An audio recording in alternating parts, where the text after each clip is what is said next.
আপনি তো জামা পিঠা দিয়ে আপনি জীবন চালাচ্ছেন। এই কারণে যে এটা একটা ব্যবসা, অনেক লোক খাটে, মানে এখান থেকে কিছু ইনকাম আসে, অনেক পরিবার বাঁচে। 15,000 টাকা থাকে। বউ পিঠা কোথায়?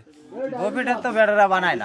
এই যে আপনি হেঁটে হেঁটে জামা পিঠা বিক্রি করেন, বেটারা বউ পিঠা বানায় না কেন? বউদের এত অসম্মান কেন? বউদের তো সবসময় শোনো, হেরা বাড়িতে থাকে, পুরুষ লোক কাজ করে। অনেক জামাতে যে কদর, বউদের কিন্তু সে কদর নেই। কেজি হিসাবে বিক্রি করেন না, এই যে পিস হিসাবে আনি, পিস হিসাবে।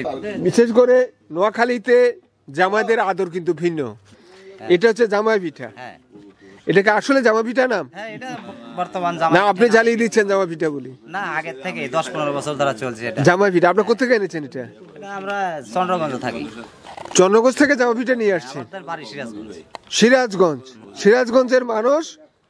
সিরাজগঞ্জের মানুষ নোয়াখালীর এসেছেন, লক্ষ্মীপুরের চন্দ্রগঞ্জ থেকে আপনি পিঠা বিক্রি করি। পিঠা নিয়ে এসেছেন, ওটা ওখান থেকে কিনেছেন? না, এখানেই বানাই, এখানেই বিক্রি করি। বানান কোথায়? বানাই চন্দ্রগঞ্জ থেকে। চন্দ্রগঞ্জে বানান? আপনি নিজে বানান? না, আমাদের সাথে মহাজন আছে, মহাজন বানায়, আমরা পাইকারি আনি তার কাছ থেকে। ওর বাড়ি কোথায়? এর বাড়ি সিরাজগঞ্জ। সিরাজগঞ্জ। তো ওখানে যারা থাকেন প্রত্যেকে সিরাজগঞ্জে? হ্যাঁ, সবারই সিরাজগঞ্জ। সিরাজগঞ্জের মানুষ। তো আপনারা এই জামাই পিঠা বানান, তো আপনার মাথায় এটা আসলো কেন যে জামাই পিঠা? এখন এটা আসলে এই কারণে যে এটা একটা ব্যবসা, অনেক লোক খাটে, মানে এখান থেকে কিছু ইনকাম আসে, অনেক পরিবার বাঁচে। না, এই যে জামাই পিঠা, এটা পিঠা একটা নাম দিয়ে দিয়েছে। অনেক পিঠা অনেক রকম ভাবে বানায়, কিন্তু এই পিঠাটা প্রথমে যখন আবিষ্কার হয়েছে তখন এটা মানুষ যখন গ্রাম অঞ্চলে বিক্রি করছে তখন অনেকেই অনেক লাভবান হয়েছে। না, আমি যে কথাটা বলতে যাচ্ছি, 15,000 টাকা আমার থাকে। কত থাকে? মাসে 15,000 টাকা। 15,000 টাকা থাকে। এটা কেজি হিসাবে বিক্রি করেন? না, এই যে পিস হিসাবে আনি, পিস হিসাবে বিক্রি করি। পিস হিসাবে বিক্রি করেন? পিস কত করে বিক্রি করেন? 5 টাকা পিস। পিস 5 টাকা। তো এটা কিভাবে তেলে দিতে হবে? না, এখন ডাইরেক্ট খাতে হবো, এটা বাজনে। এটা ওইটা আর কিছু করবার নেই? মানে তৈরি করা জিনিস? এটা তৈরি করা। এটা তাহলে তৈরি করা জিনিস, এটা সরাসরি খাবে? হ্যাঁ, সরাসরি খাবে। বিশেষ করে নোয়াখালীতে জামাইদের আদর কিন্তু ভিন্ন। আপনাদের সিরাজগঞ্জে জামাইদের আদর কেমন আমরা জানি না। জামাই বলতে কিন্তু জামাই আদর সব জায়গায় সমান। সব জায়গায় জামাই আদর রয়েছে। জামাই আদর সব জায়গায় আছে। সবাই সব জায়গায় আছে। কি বলে? নোয়াখালীতে যে ধরনের আদর রয়েছে, আপনার সিরাজগঞ্জে তো আরেক ধরনের, কিন্তু আদর আছে। যেটা আদর, এটা সবখানে আদর আছে, এক একজন এক এক ভাবে প্রকাশ করে।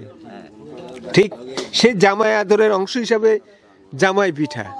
সিরাজগঞ্জে জামা পিঠা আছে?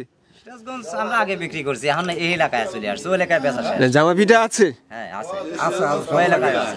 মানে এখন বাংলাদেশে যে জায়গায় যাবেন সেখানেই পাইবেন। সেখানে জামা পিঠা আছে। তাহলে জামাইদের কত কঠোর, বৌদ্ধের কিন্তু অত কঠোর নাই, আছে? বৌরা বিয়ে হয়ে আসলে পরে দেখা যায় তাদের কেবল নানা ধরনের সমস্যার সম্মুখীন হতে হয়, নানা ধরনের গঞ্জনা সহ্য করতে হয়। সব জায়গায় নয়, সকল বউ নয়, অনেক জায়গায় অনেক ক্ষেত্রে বউদের অনেক যন্ত্রণা সহ্য করতে হয়, কিন্তু জামাইদের কোনো যন্ত্রণা নেই। জামারা জামাই আদরেই থাকে নাকি? বউরা কিন্তু বউরা আদরে সব জায়গায় থাকে না। তারা কষ্টটা মনে করে না। হ্যাঁ, কষ্টটা হলেও তো জামাইরা কষ্ট মনে করে না। এই কথাটা বলতে আছে, জামাই পিঠা জামাইরে যে আদরে থাকে, কিন্তু বাংলাদেশের সর্বত্রই বউরা কিন্তু ওই আদরে থাকে না। জামাইদের যে কদর, বউদের কিন্তু সে কদর নেই, সব জায়গায় নেই, অনেক জায়গায় আছে জামাইয়ের কাছে। হ্যাঁ, বউয়ের আদর একমাত্র জামাইয়ের কাছে। জামাইয়ের কাছে। তারপরে তো অনেক জায়গায় শোনা যায়, অনেক সময় দেখা যায় জামাই কিন্তু নির্যাতন করে বউকে, অনেক জায়গায় শোনা যায়। আপনি যেটা আছে না, জামাইদেরকে নির্যাতন করে শোনা যায় না, বেশিরভাগ নারীদেরকে করে না। আপনি একটু বলেন, বউদের ক্ষেত্রে যে ধরনের আচরণ মানুষ করে, জামাইদের ক্ষেত্রে কি একই ধরনের আচরণ করে? হ্যাঁ, জামাইদেরকে বেশি আদর করে, আর বউদের হিসাব নিকাশ একটু বেশি নাকি? বেশি হিসাব দিতে হয়। তা আপনি জামাই পিঠা বিক্রি করছেন, এই জামাই পিঠা নিয়ে অনেকগুলো কথা বললাম। তো জামাই পিঠা এটাই বলতে হবে, সর্বশেষে জামাইদের কদর রয়েছে, যার জন্য জামাই পিঠা বিক্রি করলে এটা বিক্রি হয়। দিনে কত বিক্রি হয় আপনার?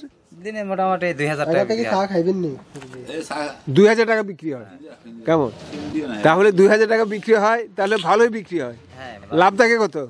লাভ খরচা বাদে 500 টাকা থাকবে। 2,000 টাকা বিক্রি করে 500 টাকা লাভ থাকে, খরচা বাদে 500। যাক, আপনি তো জামা পিঠা দিয়ে আপনি জীবন চালাচ্ছেন। হ্যাঁ, মোটামুটি চলছে। এই যে জামাই কদর, জামাই পিঠা, তার মানে জামাইয়ের নামে যে অনেক কিছু চলে যাচ্ছে, পিঠাও যাচ্ছে। পিঠা দিয়ে আপনি চালিয়ে যাচ্ছেন। কোনো জামাই হইছি নি, আগে এটা জিজ্ঞেস করি। জামাই তো সবাই, আমি কি জামাই না হলে কি এটা করতাম নি? বিয়ে করছি তো জামাই হইছি না। না আপনি তো বিয়ে করছেন। বিয়ে না করলে এত কষ্ট কে না না যখন জামাই নোয়াল কইলে জামাই না, ঠিক আছে, আপনাকে অসংখ্য ধন্যবাদ। আপনি জামাই পিঠা নিয়ে যাচ্ছেন এবং জামাই পিঠা বিক্রি করছেন, জামাইদের কদর আপনি বাড়াচ্ছেন, হ্যাঁ বানাচ্ছি, মহিলাদের খাটনি কমা দিচ্ছি। মহিলাদের খাটে কমায় দিচ্ছেন, হ্যাঁ বানাতে বাড়িতে আর বানাতে লাগতো না তো, 2 পিস 3 পিস 5 পিস কিনা খালি রেডিমেড আপনি বিক্রি করে দিচ্ছেন, তাহলে মহিলাদের কষ্ট কমে যাচ্ছে। কষ্ট করা লাগতো না। ঠিক আছে, আপনি এই একটা ভালো কাজ করছেন, জামাইয়ের কদর বাড়াতে গিয়ে মহিলাদের কষ্ট কমাই দিচ্ছে। তার মানে জামাইয়ের এখানেও জামাইয়ের কদর আপনি বাড়িয়ে দিচ্ছেন, মহিলাদের কষ্ট কমিয়ে দিচ্ছেন, পিঠা আর বানাও লাগছে না। ধন্যবাদ আপনাকে। ওকে। আমরা এটা তো কে কে